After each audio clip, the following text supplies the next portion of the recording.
A blind man walks into a restaurant and sits down. The waiter, who is also the owner, walks up to the blind man and hands him a menu. "I'm sorry, sir, but I am blind and can't read the menu. Just bring me a dirty fork from a previous customer. I'll smell it and order from there." A little confused, the owner walks over to the dirty dish pile and picks up a greasy fork. He returns to the blind man's table and hands it to him.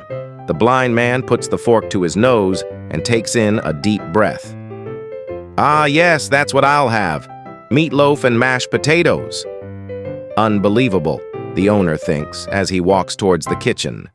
The cook happens to be the owner's wife. He tells her what had just happened. The blind man eats his meal and leaves. Several days later, the blind man returns, and the owner mistakenly brings him a menu again. "Sir, remember me? I'm the blind man. I'm sorry I didn't recognize you. I'll go get you a dirty fork." The owner retrieves a dirty fork and brings it to the blind man.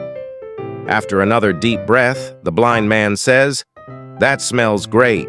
I'll take the macaroni and cheese with broccoli." Walking away in disbelief, the owner thinks the blind man is screwing around with him and tells his wife that the next time the blind man comes in, he's going to test him. The blind man eats and leaves.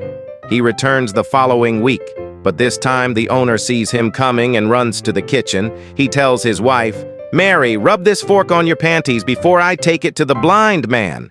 Mary complies and hands her husband the fork. As the blind man walks in and sits down, the owner is ready and waiting.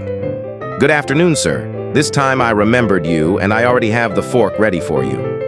The blind man puts the fork to his nose, takes a deep whiff, and says, "Hey, I didn't know that Mary worked here.